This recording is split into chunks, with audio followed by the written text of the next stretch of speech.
Peace and blessings, everyone. Welcome to Spotlight. I'm Edjuenka. Tonight I have a very important program for you. I have with me a few special guests. Ms. Senara Benjamin Duncan. She's the Education Officer in the Department of Conservation and Fisheries.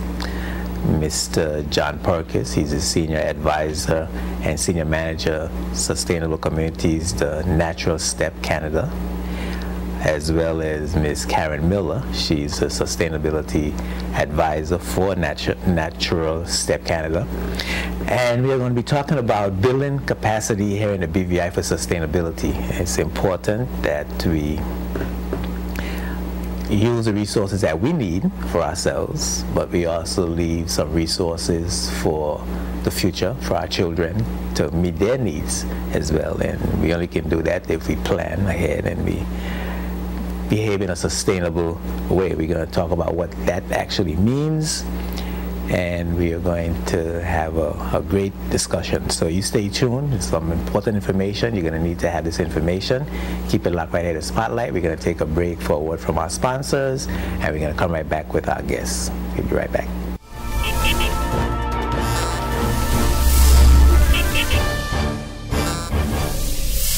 This program is sponsored by the law firm of J.S. Archibald & Co. and by the trust company J.S. Archibald Trust Services Limited, both of Roadtown, Tortola, BVI.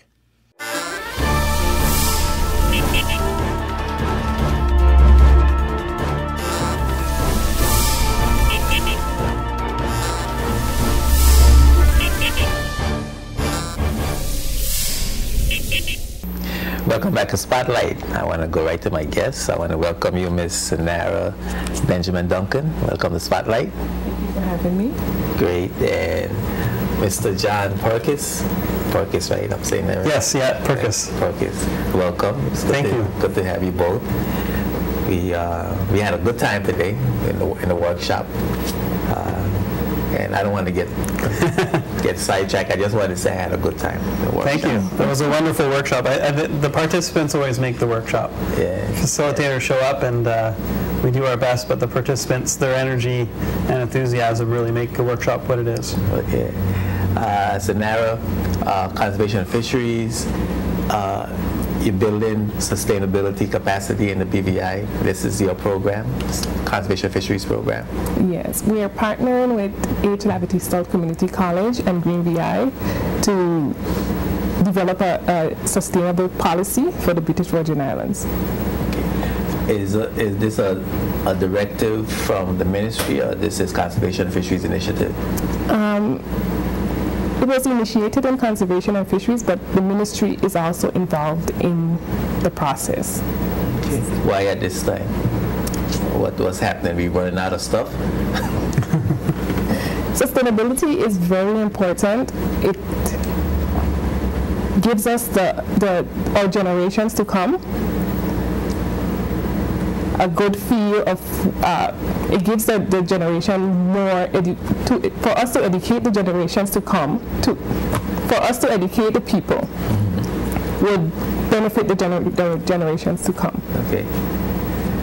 So you're preparing us for the future. A life change, yes. A lifestyle change. Yes. We have a beautiful British Virgin Islands, and in order for us to sustain, to keep the BVI, we need to develop sustainability for our ecosystems. And of course, we are a tourist destination, and we are tourist destinations. We need to keep our corals, our reefs. We need to keep our beaches healthy. We also have influence from climate change, and we also have to be trained in order to deal with the changes that will occur for the future. Are we actively investigating the impact of climate change on the Virgin Islands? Is that something that we are gathering data on? Yes, we're actually at the department where we've been to different training, we've been to different seminars on how to deal with climate change, and we have a climate change policy that was recently passed. It's still in the making, but I think our former climate change officer, Angela Burnett-Penn, they recently approved the sustainability the climate change policy. Okay. How familiar? I know that you have your own section. What can you tell us about that policy? Anything? The policy, it was in the making. I attended a workshop in Puerto Rico where we presented the impacts of climate change on that workshop. And after that workshop, the policy was, I think it was approved this year and passed. And anything about our preparation for climate change and how we have to mitigate whatever challenges might come up from it? It's all in the policy on how we should deal with climate change. Right now, Ms. Burnett-Penn, she has left, but the ministry is dealing directly with the climate change policy. She's no longer in No, she's no longer there. Oh, okay, that's She's it. on leave That's it. right now. Oh. So she has the details on. Oh, she hasn't quit. No, she's on study. She's on study. Oh, she's on study leave. Okay, that scared me a little. No. She's coming back. She's one of more passionate climate change and sustainable development people. So that made me a little nervous. So we have this program. We have John and Karen here, and they're conducting a 3-day workshop. Yes. What are you hoping will be the outcome? A more sustainable BVI. We're going to that we gain enough from the program so that we can effectively go out there and train others to be effective within the environment. Not just saying, well, listening with their ears, but going out and doing and implementing the strategies that we put forward to them.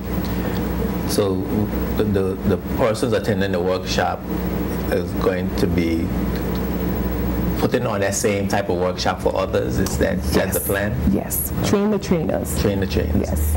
And the ministry and the government is committed to implement any of these programs that the newly trained trainers are going to develop? Yes, the ministry is on board. We have different departments on board and private organizations as well on board. I think there's about 40 participants that should be trained to go out and educate and bring more awareness to the BVI. Okay, that's great. I want to bring you in on a discussion, John. Tell us a little bit about the natural Sept program, origins and background. Yeah, well, first of all, it's a pleasure to be here in the BVI, working with Sanera and Charlotte and all of the others through the workshop, and with my colleague Karen. So the Natural Sept, it sounds like a shoe company, which it's not. It's an organization that was founded in Sweden originally in the late 80s and early 90s by a children's oncologist, Dr. Karl-Henrik Robert. And the organization is involved into an international network of nonprofit organizations who bring this concept, this idea of sustainability, of planning for future generations so that they're able to meet their needs in a similar way to that we are. And it's evolved into an organization that brings this language into a business, a community, a municipality, a government, and helps them develop the skills and capacities so that they can create their own future. So we work very closely with our partners internationally. In Canada, we've done a lot of work both in the municipal and business sector with a lot of the local governments in Canada. And it's, as I said, it's a very bottom-up process. And creating that common language, when you ask people what sustainability is, as we've explored today in the workshop, which you participated in, it can mean many different things to different people. It's about the economy, it's about fish, it's about coral, it's about climate change. And it is about all those things together, and it's a matter of developing a new comprehensive language that can be used to create a new and better world for our future generations. What's the push now? We hear a lot about sustainable development. Everybody's talking about it, thinking about the future generations. We never heard that before. What is it, that we were ignorant? We thought that the oil supply of resources was never going to run out? And is it that we are scared? Have we been frightened into thinking about sustainability? I think it's just part of our natural evolution. If you look at how we've changed over the years, over the last 1,000 years, there's been a lot of significant and major changes. So I don't think that it's we've set out intentionally as a species on this planet to really ruin things for the future generations, right? And no one that I speak with in business, even in some of the largest corporations in the world, would say that they've set out to ruin things for future generations. So I think it's part of our natural evolution, where we're realizing that the way that we meet our needs, the way that we satisfy our needs, live our lives, enjoy our lives, has an impact, and has an impact that is significant in many respects. If we deal with climate change and we look at some of the projections of sea level rises around the world as a result of melting ice caps, which I hear a lot about up in Canada where I live, there's some major impacts that are coming down the pipe that'll have a significant impact. So I think we're at the stage now where, in the last 30, 40 years, where we've begun to realize that a lot more, and there were a lot of early warning signals from some profound thinkers, and now we're at the stage not only in the nonprofit sector and the tree hugger groups that we might refer to, but in the business sector, in the financial sector, multinationals are realizing that there's a serious problem, and they're part of not only are they part of the problem, more importantly, they're part of the solution. So it's a wonderful time to work in this field and to help people think through how they can do things in a more efficient and effective way. Is there any data that says how serious is the lack of resources or the depletion of resources on the earth? Is that something that we could point to and as evidence to say, yes, we need to do something about this right away, because if we don't, in the next 10 years, 20 years, we won't be able to breathe, or we'll have to walk around with little tanks on our backs or something? Yeah, it's not. There are some excellent resources. The group called the World Resource Institute puts out annual reports looking at the state of different ecosystems around the world, and also looks at our resource consumption. There's other statistics that there's one I quite like, because it communicates very clearly. It looks at how much we as people consume on an annual basis. So if you think about our purchasing of TVs, electronics, or cars, or food or clothes, and you think about it as a bank account, right? We have, over generations, through generations and generations, we've been living off the interest of the earth. Now we're starting to draw down the capital of the earth. So each year they put out a little report that says, this year it was in August. In August, if you look at it on a 12-month time frame, we started drawing down the capital from an annual consumption perspective. So there are, I don't have a number of statistics and data to quote specifically, but there are a number of really good data sets out there that talk about that. So the challenge is, how do you actually take that information and bring it into people's lives, businesses, and communities in a way that will help them do things in a more efficient and effective manner. And when you talk about drawing down capital, are you saying that we have used more than we should have? Yeah, so if you look at fish, I'll share a few Canadian examples for you. On the East Coast, up in Newfoundland, Labrador, there was a huge cod fishery there, and they overfished. The cod stocks became depleted, and not only was that negative from a food perspective, the economy tanked. So there's a huge economic problems, huge social problems as a result of both of that. So there are a number of instances where, if you look globally, and in some areas things are perhaps getting better, but from a global systems perspective, if you look at the consumption of resources, trees, fish, minerals, et cetera, we're not slowing that down, right? There's an increasing demand for those resources globally, and nature has finite limits. So the ability of nature and natural systems to supply clean air, fresh water, food, all of those things that we use is diminishing. So if you think about it, as we talked about in our workshop, kind of like two sides of a funnel, a three-dimensional funnel. It doesn't take a rocket scientist to say, well, at some point those two walls are going to converge, and that's we've seen that in a number of areas. The fish stocks for the Newfoundland Labrador are about one. I'm sure there are a number of other more specific ones that relate to BVI as well. Okay. Do you have any depletion of stocks? I know we put some limits on fishing the hind fish, for example. What other limits we have on some of our close seasons?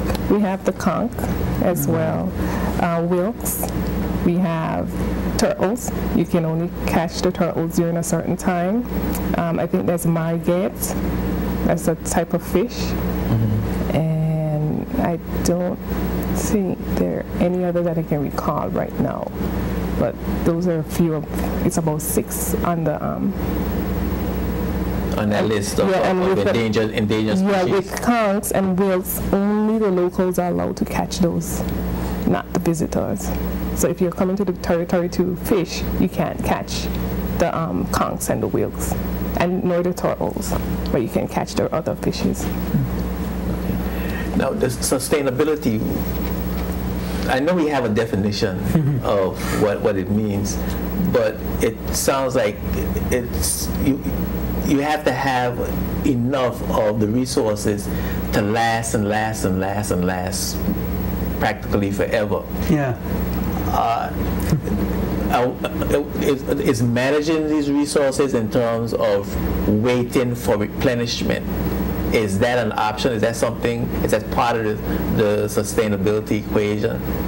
Yeah, absolutely. I'll give you another example. So there's a number of different definitions for sustainability, and most of the ones that people are familiar with, like the Brundtland definition, are very appropriate. They're good definitions. They're very hard when you're sitting around the boardroom table or the government table trying to make decisions on how do you actually implement this or that. So with the natural step, we use this science-based language of sustainability to help further develop that definition. And we do talk about it like a language. It's not only an idea or concept. It really is a way of thinking and a way of talking and communicating. And that's a large part of the training program that we're working on at this point in the BVI. So your definition or your question about can we use stuff at a same rate and allow it to replenish? So if we take an example of forestry, there's a forest company in the States called Colin Pines. They've been working the same woodlot for about over 100 years now, and they have more forest, more wood, more trees on the woodlot now than they did over 100 years ago. And they're able to do that and still eke out a living for their family, and I don't remember the number of employees. It's not large, but maybe about 50 or 100 people. But they're able to do that because they only take as much as the forest grows in a given year. So they have a way of calculating that. So all the sustainability stuff doesn't mean that we have to, travel back in time and live 100 or 200 years ago. We need to move forward, but we need to do so in a smart way. And I enjoy technology. I like to travel. I like to do other things as well. So the question is, how can we do those things in a way that doesn't have the same negative impact? Okay, we have to take a break. And when we come back, I want to talk a little bit with you, Ms. Duncan, Ms. Benjamin Duncan, about the implementation process that you are thinking about with the workshop. And I also want to talk about what the workshop actually is and what is actually happening in the workshop and give some details about it. Great. Okay. So keep it locked. We'll be right back after these words from our sponsors. Spotlight is brought to you by Bolo's High-Tech Printery, Virgin Island Motors, and Clarence Thomas Limited.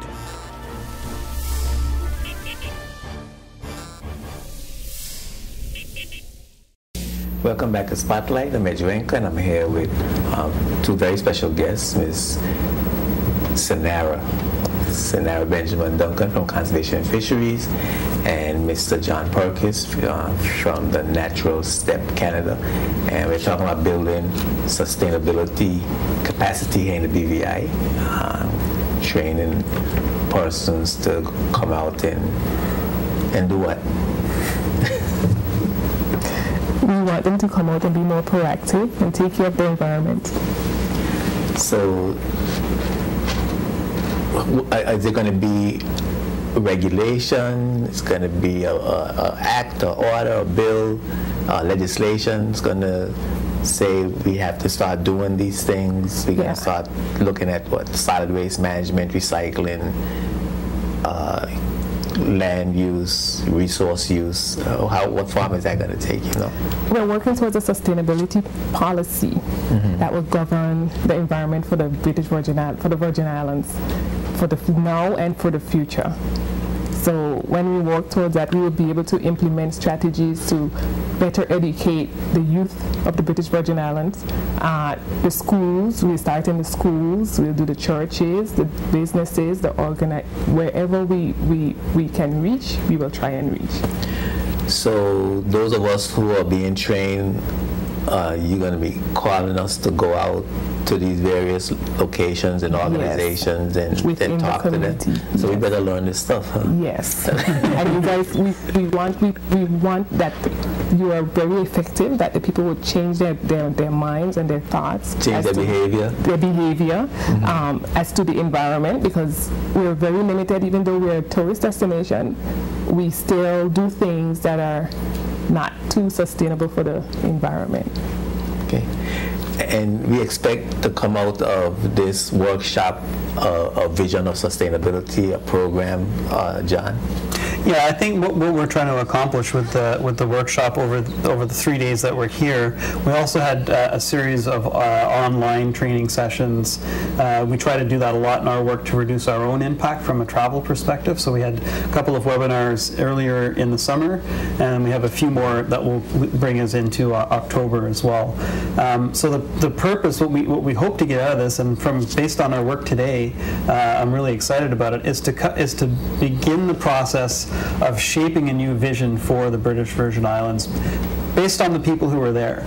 Our work, one of the neat things about it, thing I really enjoy, is that the work we do is we're experts in facilitation and in this idea of sustainability. I don't know, I know BVI from being here for a few days. That's it. The experts on BVI live here, work here, and the expertise and the ideas have to come from the community. They have to come from the employees. They have to come from the businesses. So our approach is really about instilling capacity, teaching people how to fish, helping them fish, and then once they've got it, they don't need us. They might call us back on the occasional fishing trip, but it's really about building that capacity within people so that they can use this approach and framework, which has been used by hundreds and if not thousands of businesses and communities around the world, from big multinationals like Nike Incorporated to small municipalities like the resort municipality of Whistler in Canada. What's the component of the workshop? How is it going to work? How are we going to get that information that we need? So there's a variety of components that we build into our workshops. They're all based on this concept of dialogue education, which is really about helping to build the capacity of the participants. So the workshops they've involved, as I mentioned, some previous webinars.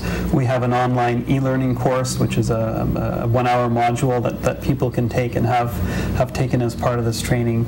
And then through the workshop, what we do is we work with participants through a series of exercises, as we ran through today, to begin shaping those policy documents, or shaping the information needed to help inform those policy documents. So it's an interactive process where we set the stage, ask the right kind of questions, provide useful information to participants so that they can use it, kind of like we provide the clay, if you will, and people will help to sculpt and shape that.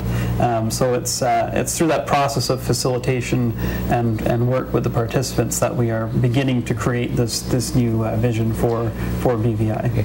Yeah, but talk to us though about the actual, some of the principles and the strategies that is going to be used, and how those strategies are going to be used. Yeah, so the natural step framework itself, there's a number of key concepts that we bring in and have been using, this common language, if you will.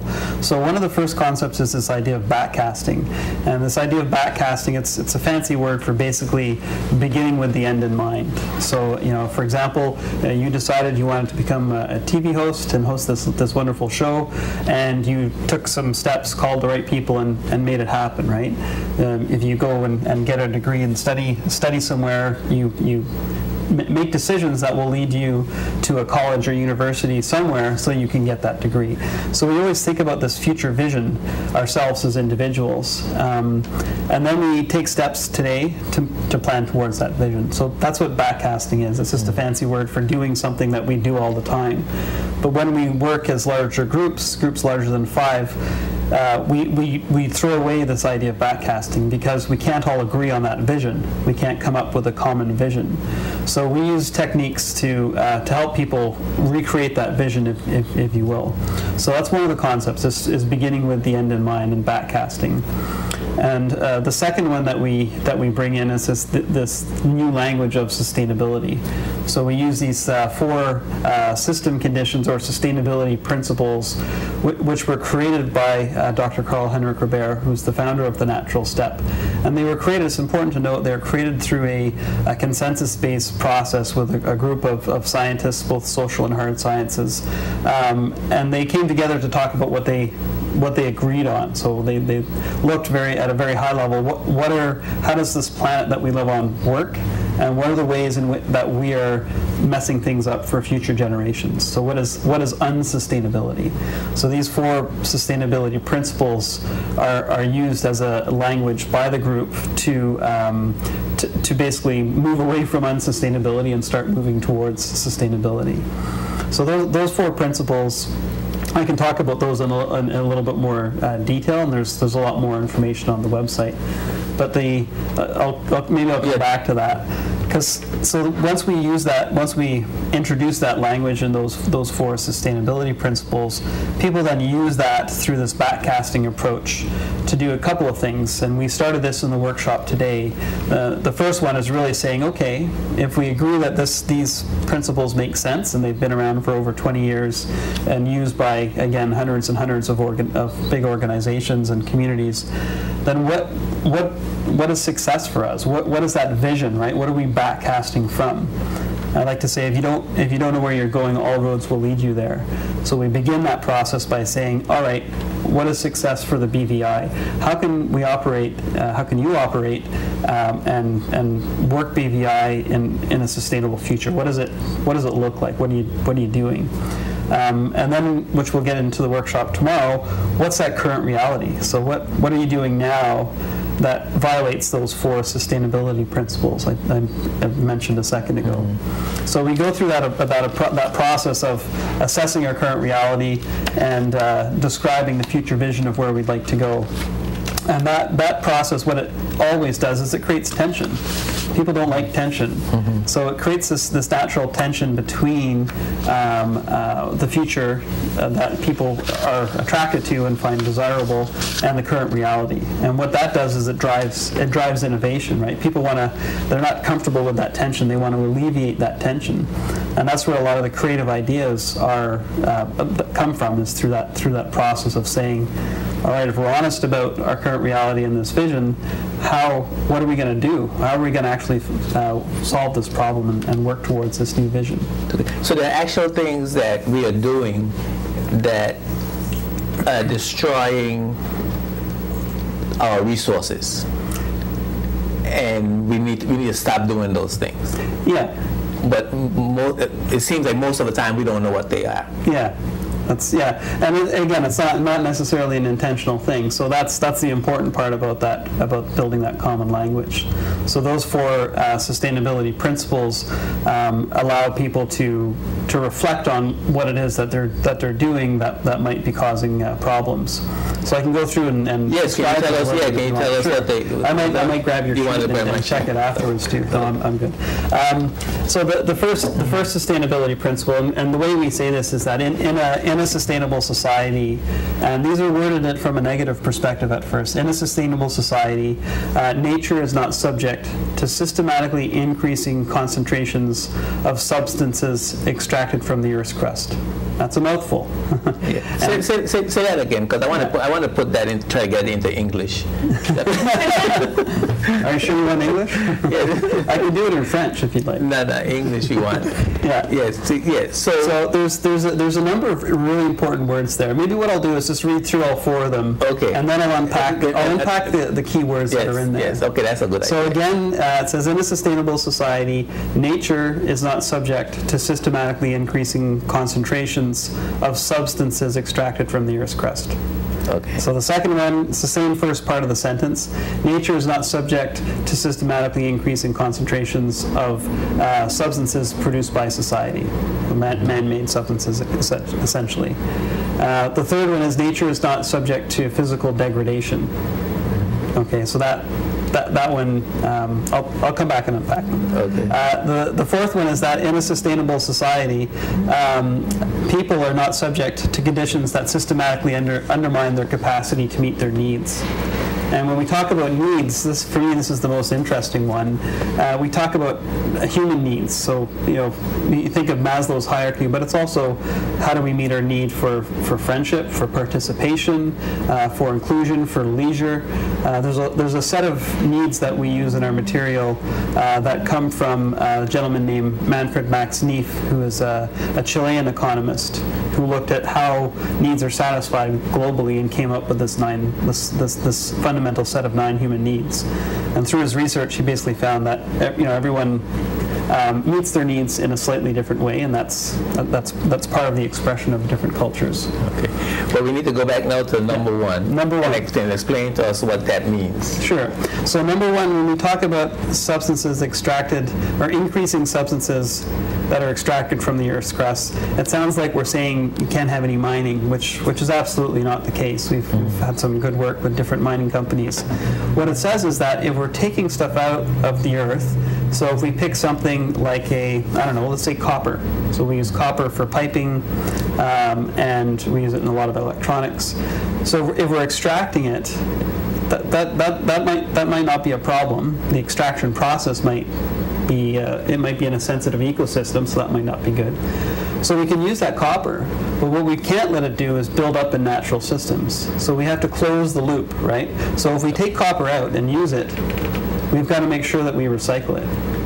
And it becomes particularly important when you're dealing with chemicals, elements from the Earth's crust that are very rare in concentration. So everyone knows now that there is a thing, carbon dioxide and climate change, and we know that the amount of carbon dioxide is increasing. So there's this thing called a carbon cycle that exists. There's a copper cycle as well. Nature has a cycle which, copper comes up and erodes and whatnot.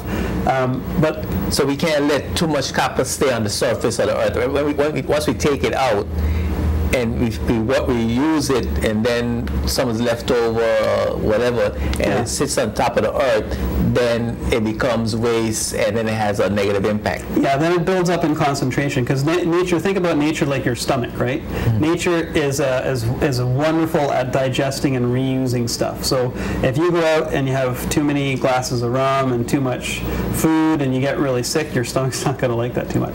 Same thing with natural ecosystems. If you allow things that to build up in a way that's faster than nature can digest them, that will cause problems somewhere in the ecosystem. So you might kill certain important bacteria or certain important other organisms that have important functions in the earth itself. Absolutely. So, for example, with DDT a number of years ago, as a pesticide, insecticide, was used to spray everywhere. It worked really, really well, but it caused lots of problems. People didn't realize that it was the animals that were eating the plants, and they were building up. So all the lizards and geckos would get full of this stuff. There's a funny story called Cats in Borneo, in Borneo they sprayed DDT everywhere a number of years ago, and they realized that the gecko population was becoming decimated. As a result of that, a parasitic wasp population increased, and those parasitic wasps ended up destroying all the thatched roofs in Borneo. So everyone's roofs were falling in on them. And then the cat population, which would eat the rats, ended up having the same impact. It ended up wiping out all the cats. So this DDT stayed in the system of all these animals and essentially wiped a lot of them out.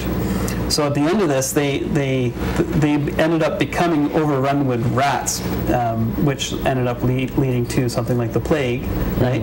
And the only way that they could deal and fix that problem is the U.S. or the British Air Force ended up parachuting cats into Borneo to eat the rats. So that's an extreme example. And then of course with the animals eating the DDT, the plants with DDT, and then we are eating the animals. Yeah, then it's going to have an impact on us as well. So there's a whole cycle of range of events, or chain of events that takes place when you create those kinds of conditions. Absolutely. So there's a difference between those natural chemicals that exist in Earth's crust and things like DDT, which is the second sustainability principle, those are man-made chemicals that nature has never seen before.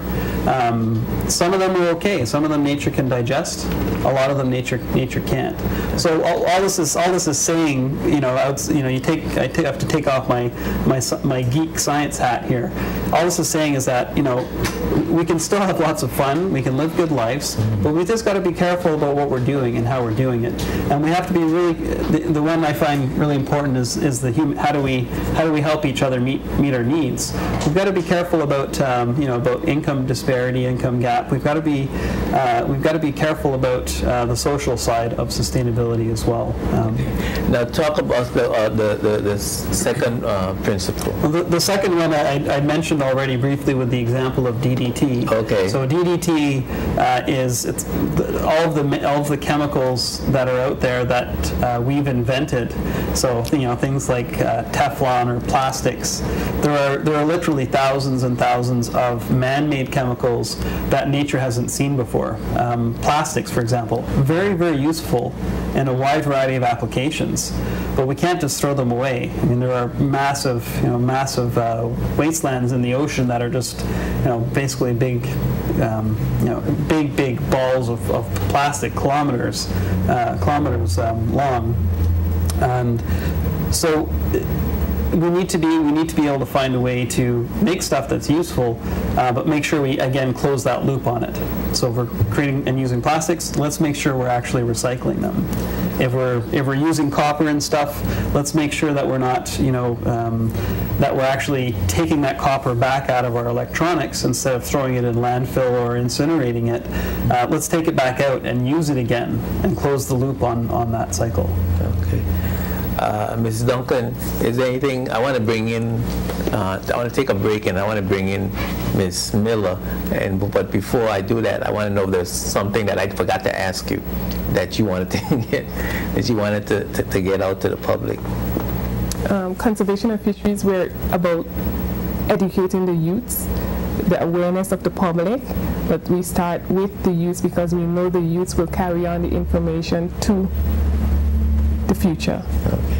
So it's important to start with education for the children. We have a summer program that we usually do each year. It's held in July, and we educate the youths. It's called Connect with Nature. So we connect them with the environment, the local environment of the BVI. And how do you get them to participate? You advertise, people contact you? Yes, we usually use the theme that's given for World Environment Day each year, and we implement it throughout the program for 2 weeks, and we introduce them to nature. We implement the theme into the actual program, and we work with the children and teach them about the environment. If a parent wants to have their youngster participate, how do they do that? They can just call the department or listen to the radio. It usually comes out in June of each year. Okay, good. So you give up on the old people. We don't set in our ways. We can't change. We still try with you because we still want the message to be out there. We still want people to take care for the environment. Continue to do that. Actually, it begins with the older ones because they're the ones who actually do the things that kind of save the environment, because they're in the olden days. They used to not use Clorox. They would have different little, for instance, baking soda and vinegar would do a good job on the bathroom, and you can lemon for your kitchen countertops. You can do little things to sustain yourself within your environment as well. And the older folks, that's what they used to do. Yeah, as a matter of fact, So one of the participants today brought that to our attention. Yeah. That back in the day, we were sustainable, and people used to work with nature and do all natural things, and it used to work. Yeah. Well, thank you for being my guest. Thank you for having me. And we're going to take a break, and we're going to come back with Miss Karen Miller. She's a sustainability advisor with the Natural Sept Canada program. Keep it locked right here to Spotlight. We'll be right back.